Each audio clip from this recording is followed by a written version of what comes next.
Welcome to Have a Life Teaching, the podcast designed for educators who are dedicated to enhancing their teaching practice and creating a positive impact on their students' lives.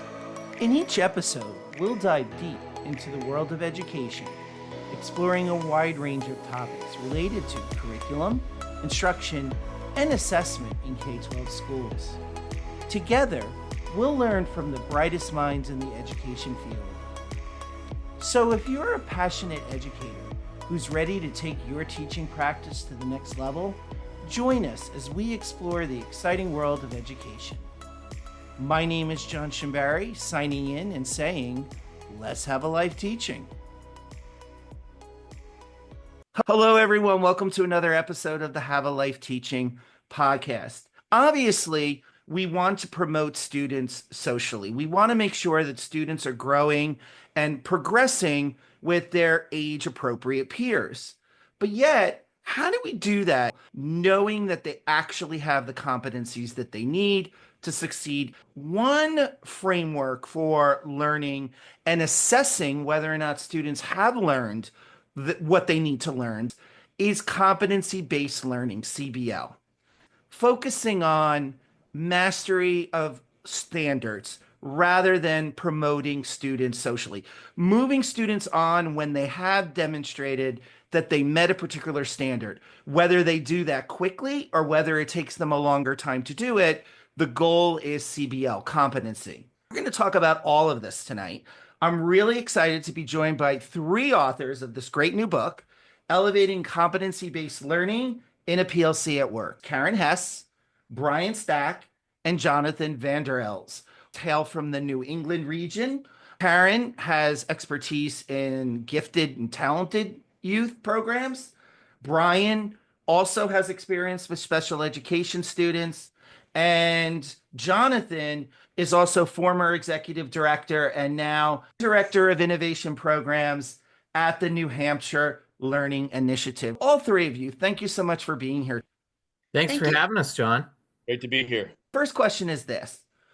What in your backgrounds prompted each of you to pursue this journey? And we'll start with Jonathan, Brian, and then Karin.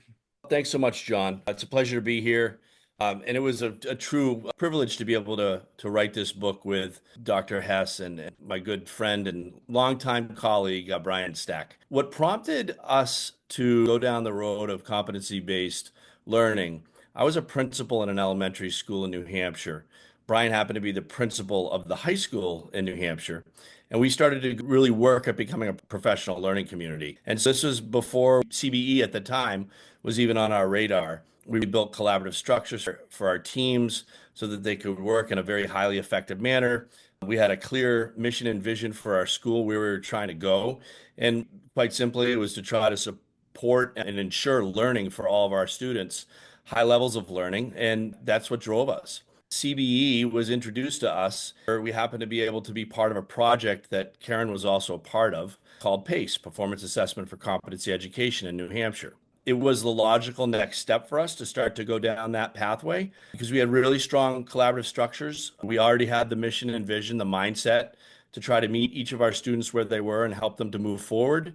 And competency-based learning took that to the next level. Our work around performance assessment started to tie a lot of these pieces together. We saw our students' ability to transfer learning in and across content areas through highly collaborative processes, even at a young age, and truly give us some valuable information about where our kids were. How about you, Brian? What prompted you on this journey towards CBL? I'll say everything that John just said, ditto to that. We traveled the same pathway, but I will say this. Being the high school principal in the work, we had this grading question hanging out there. We do all this great work in unpacking and understanding our curriculum and our content, thinking deeper about assessment and where we go with that, trying to really think through where we provide our intervention and extension for kids. And then as you get deeper in the work, of course, you start to look at the disconnect that you're creating with grading that's sitting all the way over here, right? We're doing all this great work, and then we're turning around and giving kids this number or symbol that just doesn't seem to represent the degree to which a student has learned a skill and can perform a skill. So that was a bit of an entry point for my work in the high school, was to try to marry those two things together. And of course, lots of great work that's happened around standards-based grading. But see, the problem here is that that doesn't always map to the work that we want to do when we think about growing a skill over time, because competency is a much broader topic about growing that skill over time. That's the motivator for the book. I do a lot of work in schools around the country, not just in high schools, of course, elementary and middle too, as do Karin and John. And one of the things that we've been unpacking as we work with folks is they say, look, we're trying really hard to collect quality evidence of learning. Oftentimes, especially at the secondary level, you're not collecting enough evidence because you're like waiting until the end. Well, I've got to wait until I've got this really big, great task that you can demonstrate your learning with. Well, there were opportunities earlier on to collect evidence. So then we morph from just collecting evidence to collecting a body of evidence. Okay, we want to have more data points, more places in the learning journey where we can collect evidence, formatively, summatively. We're working with teams of teachers to help broaden that. And then we start to realize there's got to be some calibration amongst the evidence that we're collecting, because otherwise we're going to end up with Mr. Smith doing it one way and Mrs. Jones doing it another. And that's not going to create what we would call defensibility. So we want some defensibility to this. So we came together to say, let's write a book. It was very quick for us to realize we need to build a book around this notion of a defensible body of evidence of learning and how you would build such a thing in a competency-based system. That was what started the book. Thank you, Brian. How about you, Karin? What prompted you on this journey? My perspective was a little bit different. Although I did come in and work with Brian's school to help them design performance-based assessments. At the time, I was working for the Center for Assessment in Dover, New Hampshire, and we were doing a lot of work in test design. And when New Hampshire said, we really want to move towards competency-based learning, could you start to help us pull those ideas together? I will repeat that as we were figuring it out in New Hampshire, across the country, people were figuring it out. It has evolved, and I think we've provided a lot of good input. Some of the work we did in schools in New Hampshire was to start to say, what is a competency? You asked the question earlier, are competencies the same as standards? And I think the easiest connection might be a bundle of standards might be more equivalent to a competency because it's bigger, it's broader. You develop those skills over time, but it's not just academics. How do you build in work study practices? How do you build in communication skills, collaboration skills, creative thinking skills into academics? When you're collecting the evidence, being able to bring ideas together and share and have them evolve. It's been quite a journey, and I think we've contributed ideas to the field, and we've learned a lot from others in the field. Yes, and I love the focus on the marrying of both academic content and skills. Karin, this next question is a follow-up to some of what Brian was already bringing up. Brian was talking about one of the reasons for CBL is to level the playing field, particularly when it comes to grading, that if a student is in Ms. Jones's class versus Mr. Smith's class, there's consistency in how we are assessing students. That's what Brian was saying in terms of why competency-based learning. What would you add to that? This is a really good question, because we all get the question from schools, how do we do the grading? And if you don't get some of the other pieces in place, the grading falls apart. How do you make grading equitable? Well, you start with saying, how can students show what they know? Are there different ways to show what they know? What kind of assessments could we be using? As Brian said, we could start a lot earlier collecting assessment data and build that body of evidence. And the other piece of it is we want students to have input into that. One of the unique features of the book is we talk about student-driven evidence. It's not just I'm the teacher, I make up tests, kids take the test, I put grades on. It's asking you, John, what would be the best way that you can show what you know? You might want to do something orally or multimedia where another student might want to do it in a different way. That levels that playing field because the teachers have to have a conversation. What are the different ways students can show what they know? And how do we build those bodies of evidence so they don't all look exactly the same, but they're assessing similar skills? It's powerful. We talk about student agency. It gives students agency to say, this is how I learn. This is how I can show my learning. Jonathan, how about you? What would you add to what Brian and Karin are saying about the why? Why should other educators really vest their time in learning more about competency-based learning? I'm going to back up a little bit to something I shared first thing, and that's the importance of collaborative teams in this process. So Karen's talking about a collection of a defensible body of evidence, and you were getting at the question of calibration, right? Like making sure that a three is a three is a three, so to speak. It doesn't matter which teacher's looking at it, the quality of the work represents something that we can all agree on. There has to be strong collaborative structures in schools to be able to do that work at a high level. It's got to be levels of trust that the teachers have with each other so that they can engage in that honestly and transparently. Karin was talking about things that have to come before the grading piece. Brian was as well. We like to think about clarity on what it is that students need to know and be able to do in a given course, content area, grade level. There's got to be clarity on that by teachers first and foremost, and then that has to be shared with students, and students have to make meaning of it, which is what Karen's talking about. And the collection of evidence, like we tend to think of when we work with teachers, we ask this question: what's the first word that folks think of when they hear the word assessment? I'd say 9 out of 10 people say test. We want to shift that thinking that assessment is a process and it's part of the learning process, and it really is that collection of evidence. So we start to shift that question to why do we assess?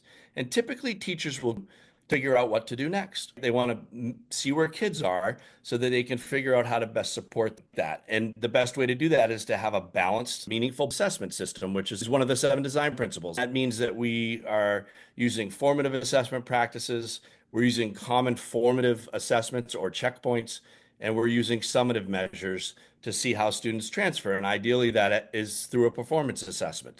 Through that balanced assessment, teachers are able to make a judgment that can be accurate about where kids are. Grades come through clarity on what kids need to know and be able to do, instruction that is geared toward that, students' metacognitive practices, their understanding of what that is, and then assessment practices that are collecting evidence about that learning target, standard, competency, so that students know where they are and that teachers can provide the level of support or extension based upon what that evidence is telling them. Love it. So now I'm going to direct this next question first to Brian, and then Karin and Jonathan, feel free to chime in if you would like. What I'm hearing about competency-based learning is the importance and the big why comes in the form of the fact that it helps educators clarify what the goals are. It builds in student metacognition, that we're not just concerned with students' academic proficiency, but their life skills proficiency. I heard folks mention that. I also heard how one can use CBL to really broaden the definition of assessment, that assessment is more than just paper and pencil tests. One thing, Brian, that I found very interesting about your book is the framework that you use when it comes to integrating CBL into a school community. Because again, all of you are talking about a lot of great things, but I'm sure people listening now, without having yet heard about this framework, might be thinking, this is so confusing. There are all these moving parts. So you mind taking us through those parts of that framework a little bit? Absolutely. For the teachers who are listening, you're driving to work every day. And what is it that you want to do by the end of the day? Simply make an impact. That's what you want to be able to do. And if you can remember the acronym IMPACT, then you're going to be able to think through all of the different aspects that we talk about in our book. Let's go through that. The impact starts with I. I stands for illuminate, because when you think about how you're going to collect evidence, remember that a defensible body of evidence should illuminate deep learning. Deeper learning is when we get to competency, because competency is about applying and transferring your knowledge in new settings and places, not just about attaining it, applying and transferring it. So there's your I for illuminate. Then we get to the M, the way that you're going to illuminate deeper learning. The M stands for multiple sources. You're going to collect multiple sources, multiple opportunities to collect evidence of learning at different stages in the journey. Then we move on to the P, which is pedagogies. So we're looking for learner-centered pedagogies. This is a big shift for teachers, and we see this in professional learning community work all the time. It's the shift from teaching to learning. And that's taken some of us. I mean, I've been in the field now 3 decades. And when I started my work, it was very much about the teaching. I taught it, it's their job to learn it. Now we're focused on that skill development, and simply imparting knowledge is not enough. We're helping facilitate learning, and we're trying to figure out how students can demonstrate that they've learned it at the appropriate level. So those learner-centered pedagogies are important. The A is about our assessment practices. So we're trying to promote the right assessment practices. When we need to be diagnostic, formative, summative, what do we do with that evidence that we're collecting? Anytime we collect evidence of learning, it should be triggering some sort of a response with us. The C stands for collective actions. We're going to work together with our team and take collective actions to help all of our students be successful. John earlier in the podcast used a word ensure, which is a really powerful statement. We're trying to ensure a high level of learning for all of our students, and we're clear about what that is. And then lastly, the T is that we want to have transparency with this work. I love that. And actually, Brian, as you were telling us about the impact framework, one aspect that really excites me is this concept of defensible, that we're really calling on our educators and even our students in their own self-growth to defend why they feel that they are competent, really helps take out some of the subjectivity. It also excites me when you talk about multiple sources of data, because we all know, even from our own experiences as students, you could be sick, have a bad day, and you take a test and you don't do well, and that impacts decisions when it comes to your courses, what groups you get put in for either extension or reteach. We really do want to think about assessment beyond these one and done paper and pencil tests. Karin, could you walk us through what excites you about the framework? And then we'll also go to Jonathan and ask him that question. Let me say one thing about assessment. For so long, we've assessed the final products, and we're saying the process is important to also assess. This is where students they keep a reflective journal. Peers give feedback to each other, and you can say in a conference with a student, well, how did you use the feedback to improve the quality of your work? The multiple sources come from peers, from students themselves.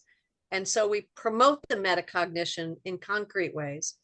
And then the other thing that excites me, we've included tools, we call them impact tools, for different aspects. There's a tool where students can go through and say, this is the reason I chose the evidence to go in my body of evidence, because I co-designed it with my teacher, or it brings out a strength that I have.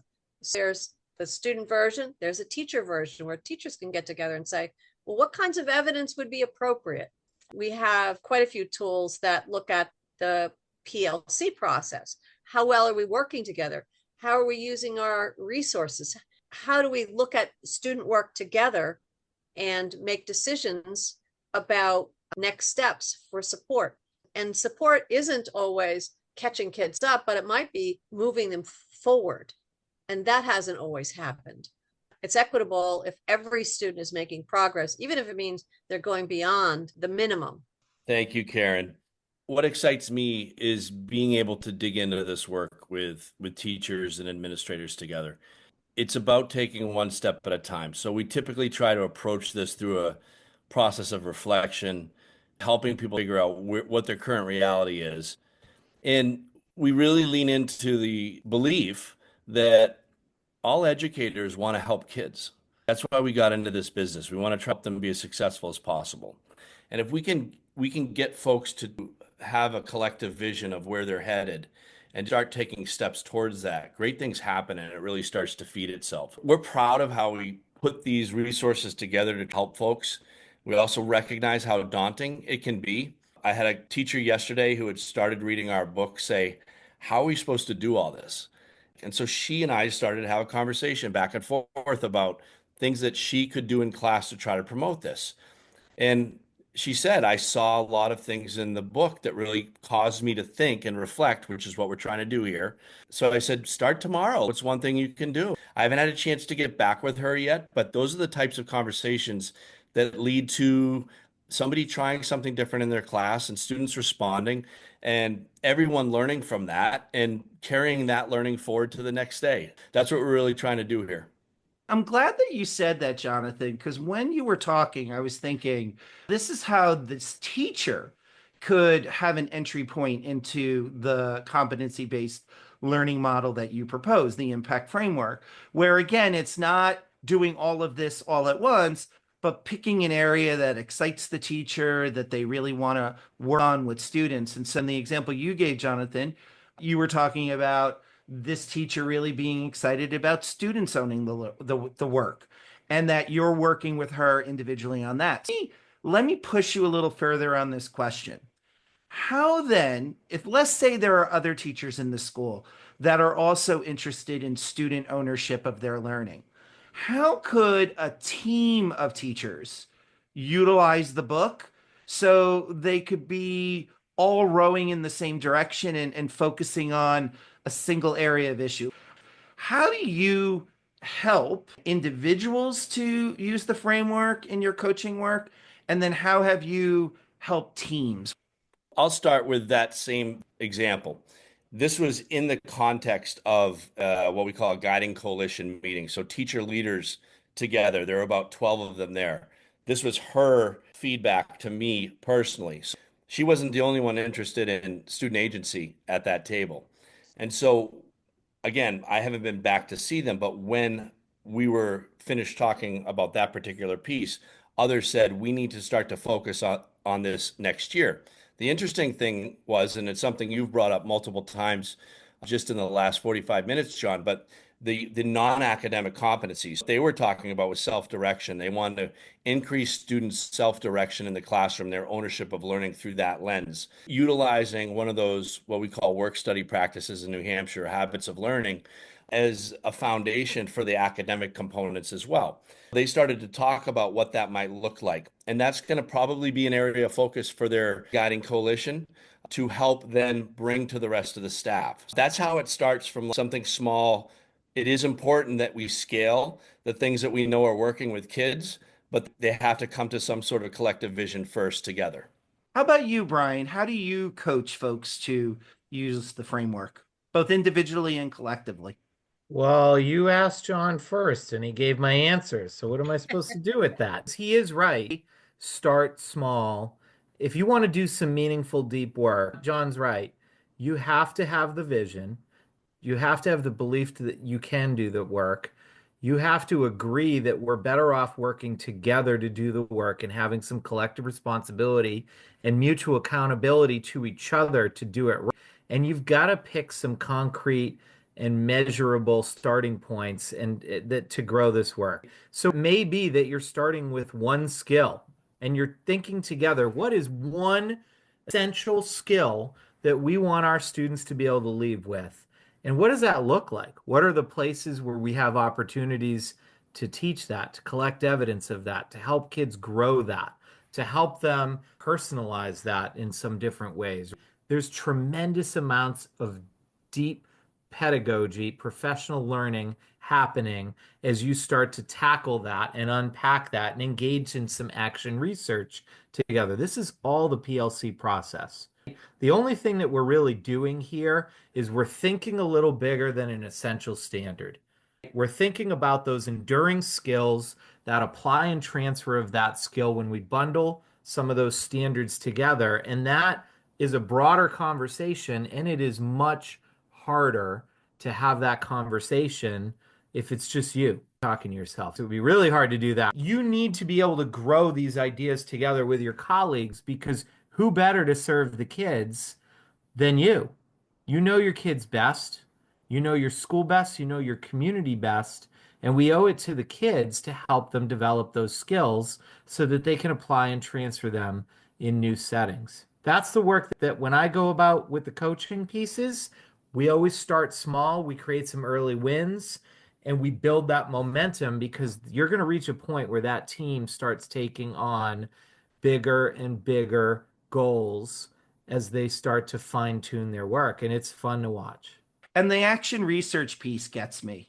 That, again, one could take the framework or think about competency-based learning, and then within those PLCs, have fishbowl conversations, find articles related to, in the example we're using, student ownership, bring in student work related to student ownership. Not only are we helping our students to develop their skill competency, we're also helping educators to develop themselves.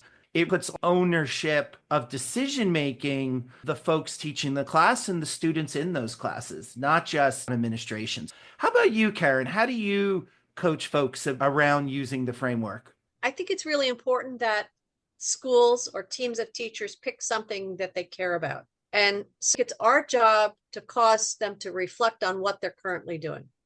I'm going to be working with the school in 2 weeks in Connecticut. I asked them to collect this data from their students before I go in. I said, I want you to ask your students 3 questions. And this really comes from being a student of Grant Wiggins, the late great Grant Wiggins. He used to do an annual survey. Ask kids, what was the most meaningful learning you did this year? What made it meaningful? And what's the teacher do to help you? And these are anonymous, but I said, I want you to just take 10 minutes, ask all the kids in the school to do this, and then they're going to sort them during the activity. And they're going to look for what is it that is meaningful, empower kids. And I think what they'll start to see is there was something that was done in music, and in biology class, there was something in an English class. And even though these are different content areas, they're going to find some commonalities of student empowerment. The things the teachers did to support them wasn't to tell them what to do. It was to support their strengths. You take a risk when you do an activity like that, but I believe that they're going to see what makes learning powerful, and they didn't have to read a research study. They just had to look at what their students are saying. I could just as easily say, bring an assessment that you're currently using that you think is rigorous. And then we spend a little time talking about rigor. And most people say, this really isn't rigorous. And then we look at some different assessments that truly are rigorous, and light bulbs usually go off. Our job is to be good facilitators and be willing to go in any direction that's comfortable as a starting point, as an entry point. But it's always important to get people to reflect on what they're currently doing. Brian, Jonathan, Karin, I'm going to ask a question. I'm going to play devil's advocate. This all sounds great. I'm going to get my students excited about learning. What do you do when you have educators that push back on this? And I'll give an example. I work in many different types of schools as a consultant. Some schools that embrace teachers and support teachers, and some schools where more work can be done in validating the hard work of teachers. So I say that all to preface that I work with people at all different levels of self-efficacy. And occasionally I get pushback from some things I talk about. Like if I talk about alternative assessment or getting kids to share how they've learned from past experiences. It's not inconceivable to me, for example, to hear a teacher say, John, my students can't do that. My students are going to struggle with that. I don't know who wants to answer this first. How do you work with educators who might not have the level of growth mindset that is needed to do competency-based learning? I hope that makes sense. It makes perfect sense. Every school we've ever worked with, somebody has said to us, how do we convince those people who aren't on board yet? I think we've all heard that. It's a valid question. Karin, do you want to take the first stab at it? Sure. So we've answered a little bit of that. There has to be an entry point within a comfort level. There has to be some agreement. But I think what we've all learned is that the administrators need to be on board and willing to support the work. The work has to be ongoing. So there was a time when people would come into a school for a day, do a workshop, and then would leave. And some people would pick up a couple strategies and they would move on. I think one of the things we have to be sure to do, and I actually learned this during COVID when we couldn't come in and work for a whole day, we had to break the professional development opportunities into smaller chunks. We met online. We have to be consistent with the message, give those teachers a voice within the PLC structure so that they're heard. And I think we need to give them practical, doable strategies so that they will be successful. Often they'll ask us, how do I do this? If we can give them a strategy that works and works pretty easily, success breeds success. I'm willing to take a couple of years and move the whole school forward with those little pieces because they'll start to fall into place. And then the teachers become leaders within their teams. I think that's the key thing, John. We're focusing on the will side of this work. We tend to try to jump right to the technical aspects. And if you ignore the will side or the environmental side, the cultural side, the mindsets, then you're going to have to go back to that eventually. So we actually seek resistance out in our work, especially at the beginning. And this is where a guiding coalition or a teacher leader group is really important. You have that in place to try to do what Karin is saying, which is to have teachers take ownership of the work over time. We seek the rational resistance because with any change, there's going to be rational types of resistance. And so we look for that. We look for people who are wondering about the why. Why is this important? Or they feel like our leadership's going to change, keeps changing over and over. And this is just something new. It's the flavor of the month, so to speak, and it's going to be gone too. Or they're not given support in how to do it, or they haven't seen a return on the investment. They haven't seen that what they're doing is working. So those are all rational types of resistance, and we try to seek that out. And then we try to help, as Karin said, leaders who are committed to this work. It's incredibly important because there are irrational resistors. That has to be addressed in a different way. Falls to the principal to hold the lines supportive of the work that everybody has agreed to move forward with. So we do recognize this, and it's a critical part of how we support schools and districts that are engaged in trying to get better at a competency-based system. The way that I knew we had made it as a school system in this work is when our teachers were defending the work to their colleagues and saying, when they saw something that didn't fit with our mission and vision and values and goals, they would say, hey, that's how we do things here.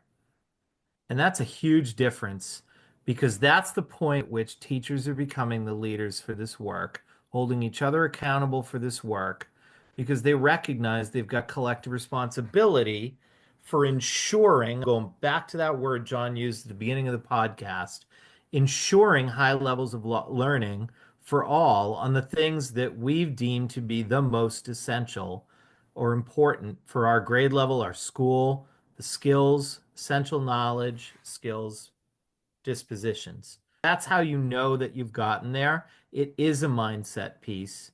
You do have to separate the can'ts from the won'ts, the skill and the will, the rational and the irrational resistance. You can't ignore it because it will derail the work and everyone will see it when you've got that one person who's just not there and everybody else has agreed this is important and how we're going to do it, and they're watching that one person, the cave person. So who's gonna tackle that cave person? Because we just sit here, it's going to unravel our culture and all of the work that we've been doing if we don't. As all of you were talking, it really highlights for me why you would write a book on not just competency-based learning, but competency-based learning work within a PLC, a professional learning community. Because I think it was Karin who was saying it's an adaptive process. Yes, we're talking about helping our students to be competent and using a competency-based learning model. But by doing this work in a PLC, we're also building leadership of everyone on the staff, not just our leaders, but our teacher leaders.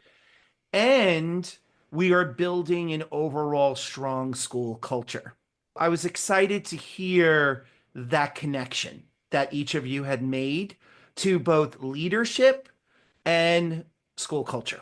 Is there anything that we haven't talked about that you think it's important for our listeners to know? I'll open this up to anyone who wants to go. There's lots of different on-ramps. Start somewhere. Here's the thing. You're already, as a teacher, doing some really great and innovative things in your classroom. If you really think about it, you're going to be able to identify those. And it may be around assessment. It may be around some metacognition work or how you build relationships with students. It may be a lot of work that you've done with standards and curriculum. So figure out what you're already doing really well, and then figure out what you need to do or what you need to leverage that's going to help you refine and deepen your work. Because this is a long game. Becoming a competency-based classroom, becoming a competency-based teacher, competency-based school is not something that's going to happen overnight. You're going to be going through this adaptive process, this iterative process as you refine and deepen over time. And you've got to be willing to reflect in that journey along the way, but definitely start with figuring out what that on-ramp is going to be for you. Brian, a superintendent. What did your school system start with? What was that on-ramp for your people? I'm new as a superintendent this year. We're starting that work with collaborative teaming and really just trying to work better together and make decisions together. When I was a high school principal, we very much made the wrong decision and we started with grading. And I say that openly. We didn't know what we didn't know. And back then, there wasn't a lot of people that you could look to say, oh, yeah, they've already warned us about that. So our logic said grading is where the rubber meets the road. So let's start there, because if we can shore that up and put out a better grade that's defensible and calibrated, everything else will fall into place. Well, the problem was it took a lot of work, because all of the work that you do are the things that lead up to grading. It's really unpacking those PLC questions and being clear about your learning expectations, how, where, and when you're going to collect that body of evidence, and then how you're going to use that evidence to trigger your response, whether it's intervention or extension. We didn't do that. We went right to grading and then tried to backfill our collective understanding and response to those questions after that. Thank you for the tips, because hopefully the listeners won't make that same mistake. Your pain is their gain. Let's hope. Let's hope. So who'd like to go next? What else do our listeners need to know? Karin, do you want to take a shot at that? We've covered a lot of ground. I would just say we started this journey talking about evidence as we wrote the book. And I would just return to that really is a touchstone. If you look at what students are producing, it's very revealing. And the more teachers can be honest after they've built their collaborative culture, be honest about what they are doing and what they could be doing, I think most people want to do the best work they can. And the more you support that, the better they get at doing that. The more we can see good examples throughout the system and hold it up and say, wow, I was in a classroom today and I saw a teacher doing this, and it made me think. What a great way to get students to share their own thinking. It's all about the evidence. I often say, and we say in the book, actionable assessment is assessment that uncovers student thinking. The evidence ought to tell us what kids are thinking. What is their reasoning? How did they get to that answer or finish that project? And they won't do it in a multiple choice test, and they won't do it in a teacher design test. They'll do it if we ask them to share their thinking. Tell me how you got to this point. How would you do it differently next time? Those kinds of questions are very powerful. Jonathan? Mine's going to be pretty straightforward and to the point in the sense that oftentimes in education, we are making decisions based upon what's most comfortable for adults. And so if we can shift that thinking and get a school or a district commit to trying to make all decisions based upon what's best for kids and how they can support kids. And then we encourage teachers to have the courage to hold that line for themselves and for each other, then great things happen. And that's what starts to change cultures and that starts to help people work together to support kids. Jonathan, where can people find out more information about you and the work that you do? I'd say the best place is through LinkedIn at Jonathan Vander Els, JonathanVanderels. Brian, how about you? I'm going to go with LinkedIn as well. That's a great place to start for me. I'm on LinkedIn. You can look me up, Brian Stack. And Karin? Okay, I'm a follower. LinkedIn is good. I also have a website, karinhess.com, where a lot of tools and strategies are posted there. Karen's being really super humble right now. Her website is incredible. I mean, there are just so many resources on there that we utilize all the time as well. Thank you, John. And it was designed by a couple of high school students. I didn't know that. That's cool. I'm definitely going to put that as a link on the show notes. Thank you, Karin, for sharing that. Thank you. Thank you all for your time. I really appreciate it. Thank you, John. Thank you, Thank you, John. John. This was fun. Thank you for listening today. I hope you got some great tips that you can bring back into your teaching. Remember, have a life teaching without sacrificing your own. Also, don't forget to subscribe and be well.